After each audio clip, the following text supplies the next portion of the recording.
posicionar, a maneira de pregar, o que eles falavam, pregavam, era Cristo. Então, em Antioquia, eles olharam que esses discípulos, que significa aluno, eles são partidários. Esses alunos são partidários de Cristo. Então, isso para nós é muito importante.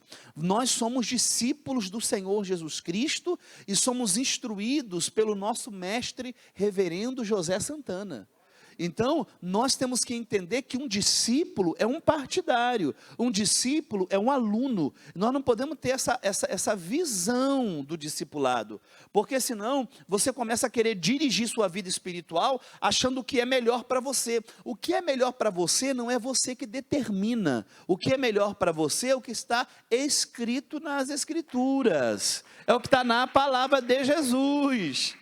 Amém? E aí quando a gente vem para a igreja, se converte, você vai agora aprender no campo discipular do crente, você aqui nessa igreja vê o reverendo, quando nos ensinou e tem nos ensinado sobre essas temáticas da vida cristã, você e o pastor, o discípulo e a evangelização, a autoridade da Bíblia, quer dizer, todas essas matérias que foram feitas aqui pelo nosso reverendo, é para formar a sua perfeita varonilidade em Cristo, ou seja, a medida e a estatura completa, isso se dá pela palavra. Então, se você quer se governar, se dirigir, eu determino. Não é. Em Antioquia, quando diz que eles foram chamados de cristãos, imagina, perseveravam na doutrina. Imagina, perseveravam no ensino. Então, eram crentes comprometidos, partidários. Eu tenho partido com Cristo. Ou seja, eu e Cristo somos um só. É aquela música que a gente canta, né?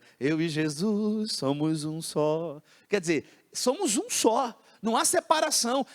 Não é, aqui na faculdade eu não sou crente, tá? Sou crente só na igreja. Ou em casa, porque o pessoal conhece. Não, eu sou crente em todos os lugares, sou cristão em todos os lugares, eu sou discípulo em todos os lugares, todos os momentos. Eu sou partidário, amém? Eu sou partidário, eu estou junto, eu não estou separado. Glória a Deus. Isso é um versículo importante. O segundo versículo importante está em Atos 17. Está em Atos 17. Mas antes de abrir Atos 17, vamos abrir Atos 13, tá? Que quando eu chegar lá em Tessalônica, eu falo deles. Nosso telão está com problema de sinal. Ontem a queda de luz, né? A gente ia mostrar a vocês um mapa, mas eu creio que não vai possibilitar. Mas a gente vai conversando aqui com vocês um pouquinho, tá? Bom, capítulo 13, lembremos, o apóstolo São Paulo era aquele que estava lá assolando. Você imagina consentindo a morte de pessoas? Você imagina olhar assim, ó, matando um homem santo, igual foi Estevão? Era o apóstolo São Paulo. Por isso que você não pode fechar a porta do evangelho para ninguém. Nós somos tendentes a fazer exclusões. Ah, aquele ali não, aquele ali, na hora de evangelizar, está evangelizando, aí deixa passar se o cara é homossexual, deixa passar se é lésbica, deixa passar se é macumbeiro, vestido de branco, vindo do roncol, não, deixa passar. Nós somos tendentes a isso. Mas nós temos que banir isso do nosso meio. Porque o evangelho, Jesus falou assim, eu não vim para os sãos, eu vim para quem está doente. Eu vim para quem está o quê? Então nós temos que evangelizar todas as pessoas. Não tem Jesus, é meu alvo. Amém? Não tem Cristo, é o nosso alvo. Vamos lá pregar para eles. Amém, gente? Glória a Deus. Aí diz aqui, ó, na igreja que estava onde? Vocês nem estão lendo, né? Cadê o ânimo? Isso. Atos 13. Vamos lá. Na igreja que estava em Antioquia, havia alguns profetas e doutores a saber, Barnabé, Simeão, chamado Níger, Lúcio, Cirineu e Manaém, que foram criado com Herodes, o tetrarca, e Saulo. Servindo eles ao Senhor e jejuando, disse quem? Olha ele aí, ó, governando o livro, o Espírito Santo, apartai-me a Barnabé e a Saulo para a obra que os tem o quê? Para a obra que eu tenho o quê, gente? E, olha que coisa gostosa, então jejuando e orando, pondo sobre ele a mão, fizeram o quê? Despediram. E assim, estes, enviado pelo, desceram a Seleucia e navegaram, aonde que eles navegaram? Navegaram para Chipre, desceram a Seleucia e navegaram para Chipre. Agora é interessante porque quando chega Em Chipre, Seleucia era um porto, né? Vai pegar a embarcação, vai entrar na ilha de Chipre. Então, quando chegam em Chipre, de cara, já falei isso aqui com vocês, confronto contra o diabo. Elimas, o mágico, começa a querer impedir o procônsul de crer, de acreditar, certo? O apóstolo São Paulo ali, com muita força, com muita fé, com muita crença, ele vai manifestar a graça de Deus sobre a vida do procônsul e vai punir aquele filho do diabo. E o procônsul, quando vê isso, que puniu ele de cegueira, quando vê aquilo, vê a graça de Deus, se converte. Acredita-se, pela história de Chipre, que Chipre foi um dos primeiros redutos cristãos do mundo antigo e que abrigou lá muitos refugiados cristãos. Por quê? Uma outra situação que a gente não fala aqui, aí não falou por causa do tempo, é a perseguição. Isso no livro de Atos é bem comum, a perseguição. Tá? Então, Chipre tem essa particularidade toda aí. Depois do castigado o Elimas ser castigado com cegueira, depois que ele é castigado com cegueira, o procônsul Sérgio Paulo, então, ele vai se converter. Isso vai virar um reduto. Quando a gente fez uma viagem missionária com o nosso reverendo, a Chipre, lá, podemos, junto com o pastor Edu, abraço, pastor Edu, pastor Enoque, pastor Denis, irmãos da Holanda, nós ali visitamos algumas igrejas. Uma das igrejas foi a igreja de Lázaro. Acredita a história da igreja que Lázaro, como queriam matá-lo, porque ele ressuscitou, Jesus ressuscitou ele foi refugiado para Chipre. Lá tem uma igreja de São Lázaro. Acredita que os ossos até dele estão enterrados lá e tudo. Você vê como que quando os parlamentares são cristãos, muda toda a forma daquele país, daquela cidade de olhar as coisas. Amém? Isso aconteceu com o procônsul Sérgio Paulo. Muito bem. Aí nós estamos na ilha de Chipre, certo? Aí no 13:13, eles vão, olha o que vai acontecer. Vai dar uma saidinha daí do Chipre. Diz assim, ó, e partindo de Pafos, olha aí, partindo de Pafos, o que ele fez?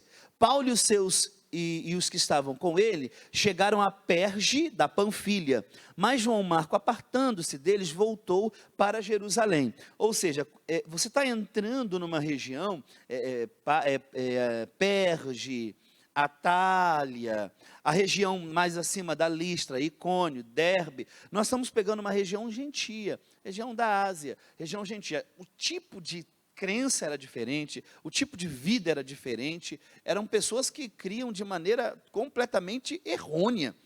O Marcos, quando vê essas coisas todas, ele cede ao desânimo da hostilidade, vai embora, e vai embora. Mas Deus sempre vai levantar pessoas para a sua obra. Deus sempre vai levantar. Se você não quiser, Deus vai levantar outro. Agora, é normal a gente não ficar querendo? É normal Deus não te usar? Não. Ele quer usar você, então não é normal você, não vou isso, não vou aquilo. Espera aí, Deus vai levantar outro? Vai, porque a obra não vai sofrer essa crise. Mas Deus quer usar você também, meu irmão. Você vai ficar ficando para trás a vida toda? Está esperando o quê para entrar no exército de Deus? Esperando o quê? Aí tá, não, deixa para amanhã, deixa isso. Vai priorizando outras coisas e Deus está te chamando agora. Amém? Deus está chamando você agora. Eu me lembro quando eu entrei na missão, há 16 anos atrás, naquela hall ali, eu e a Kátia, eu vim do trabalho, a Kátia veio dela e eu vinha para o culto jovem com a Kátia. E aí o reverendo vindo do sul, olhou para mim e falou, Miranda, e a missão, Miranda? Eu falei, reverendo, eu vou, mas quando? Falei, reverendo, o dia que o senhor falar, tal. Ele, não, rapaz, mas é agora, a missão está precisando.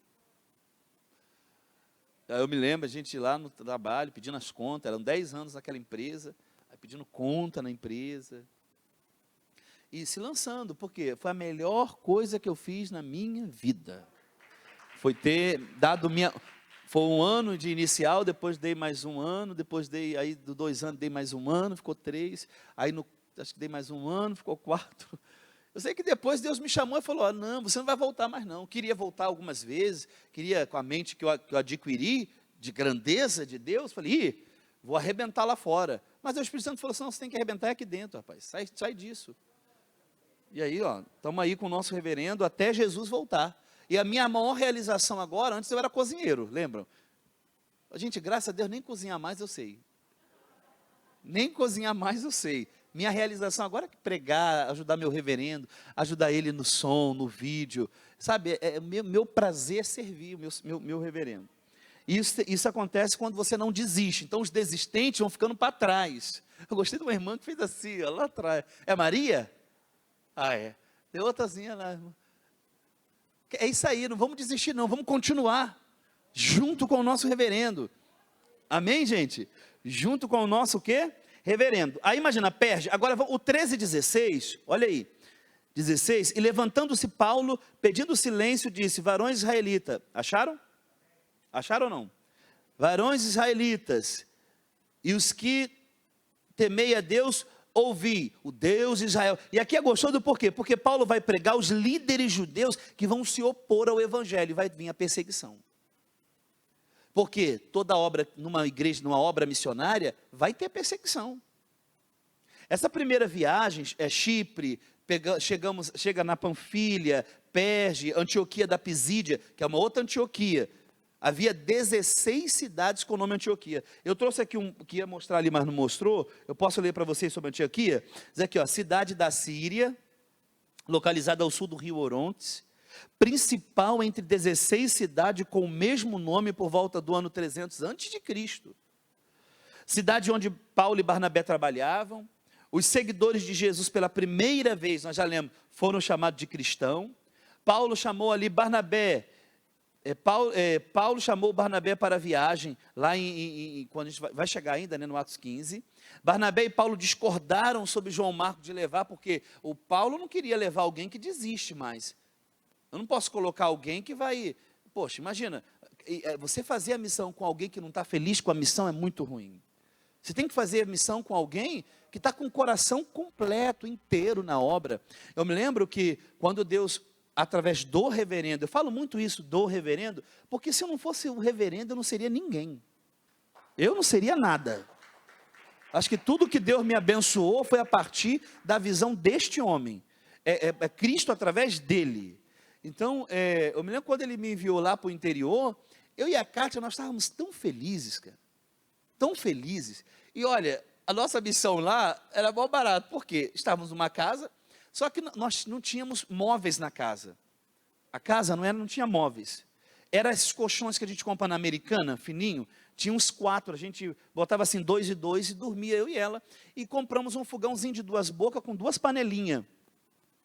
Porque então íamos ficar lá só um mês.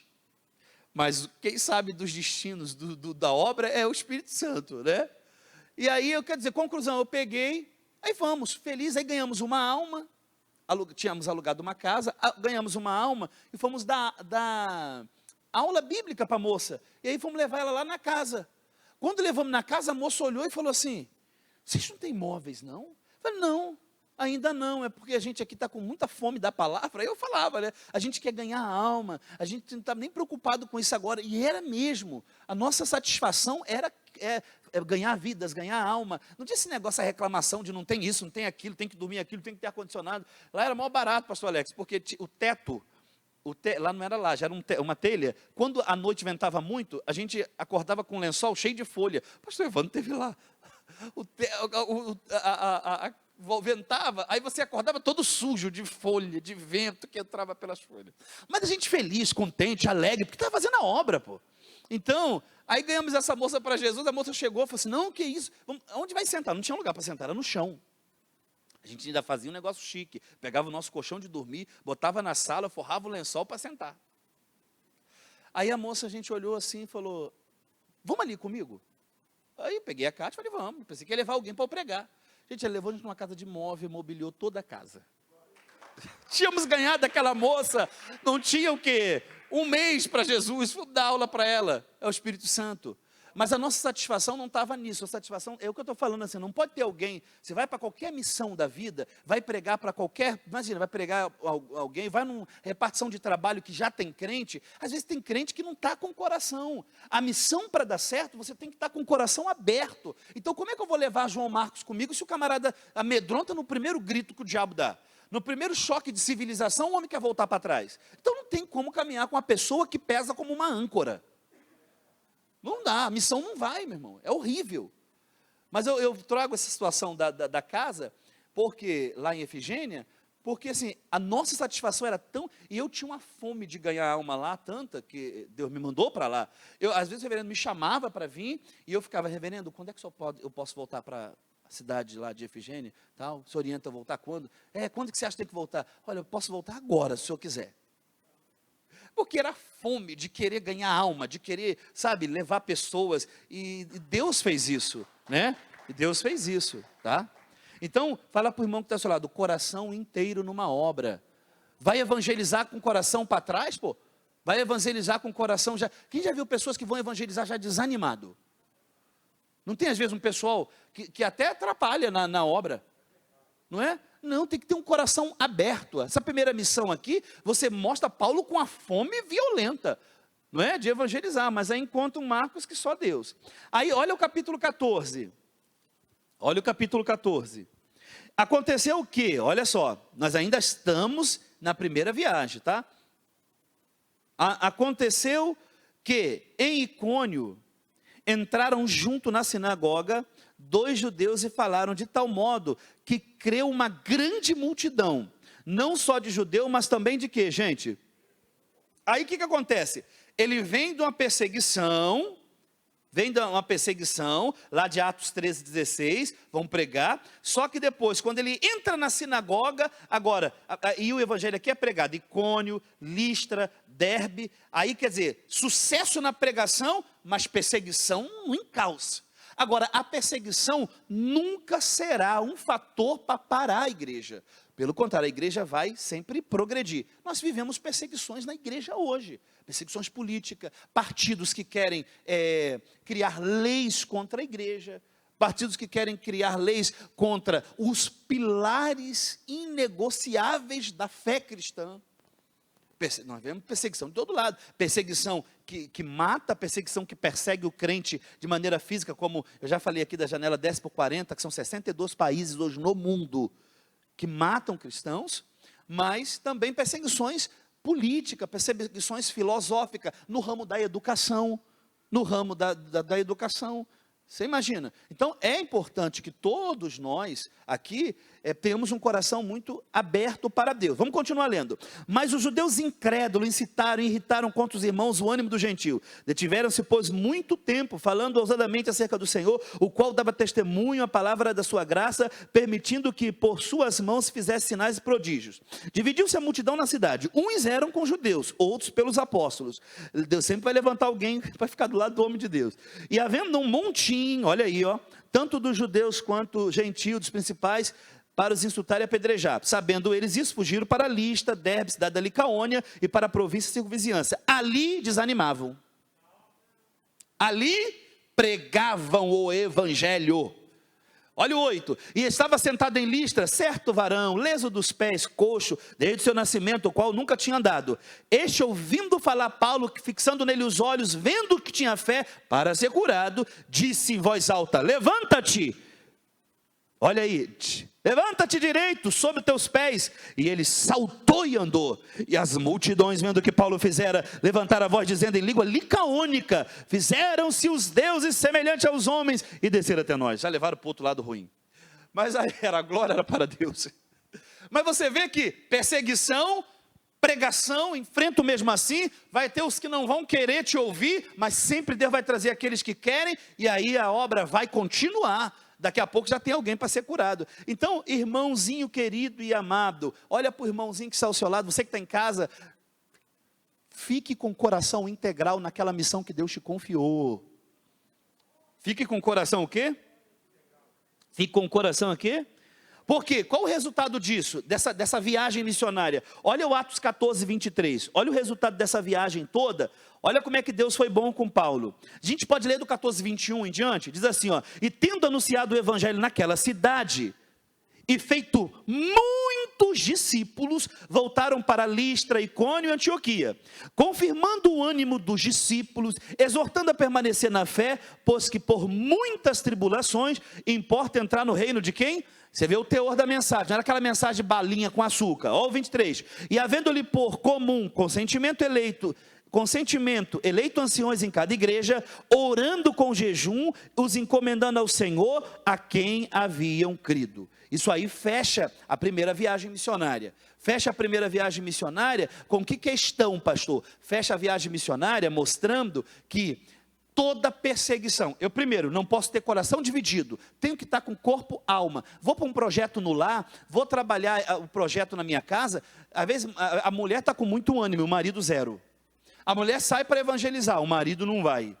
então quer dizer, tem que haver coração entregue, não pode haver coração, sabe, dividido, tem que ser completamente entregue naquilo que Deus te deu, amém? E outra coisa, se a pessoa não está fazendo, eu faço.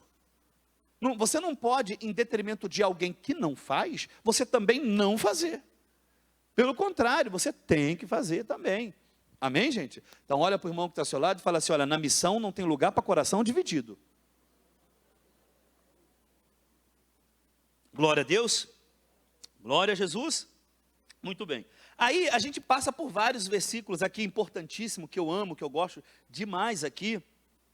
Nós temos no capítulo 15 de Atos, a situação do primeiro concílio, que vai ali mostrar a natureza da pregação em Cristo, muito forte. Tiago vai ser tomado por Deus ali, vai ser cenas importantíssimas ali, que eu gosto demais, demais, demais. Muito bem. Porém, entretanto, vamos aqui no capítulo 16, a gente entra na segunda viagem missionária. Amém? Segunda viagem o quê? Missionária. E é interessante que essa segunda viagem aí, o 16:1, cadê? Diz assim, ó, e chegou a Derbe e Listra. Aqui já havia tido, gente, lembra? Aquela separação entre Paulo e Barnabé. Porque o que acontece?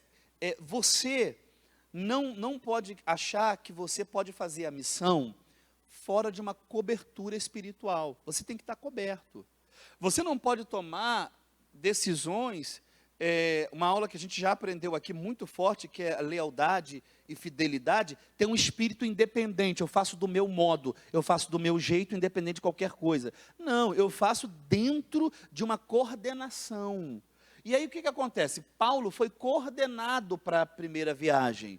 A igreja de Antioquia enviou Paulo para a viagem. Então enviou Paulo para a viagem, agora o Paulo vai voltar para Antioquia e vai lá prestar continência àqueles irmãos que enviaram, aqueles doutores, mestres, que enviaram ele. Só que o Barnabé, você vê, família é um processo. Marcos era parente. Barnabé não soube separar esses assuntos de carne e sangue. Eu não posso ficar do lado do meu filho quando ele está transgredindo a lei de Deus. Eu tenho que punir, eu tenho que corrigir. Barnabé não soube fazer isso. Não viu que foi um erro a desistência do Marcos. Aí o que ele pegou? Diz a Bíblia que houve desavença entre Barnabé e Paulo. Barnabé pegou o Marcos e falou, vamos embora. E o que o Paulo fez? Não, eu não fui enviado. A igreja não me comissionou, então eu vou lá naquela igreja que me comissionou, vou lá pedir o aval deles agora, vou lá falar com eles agora. Isso é muito certo e o reverendo tem nos ensinado, porque às vezes nós temos igrejas espalhadas no Brasil e no mundo, é ou não é?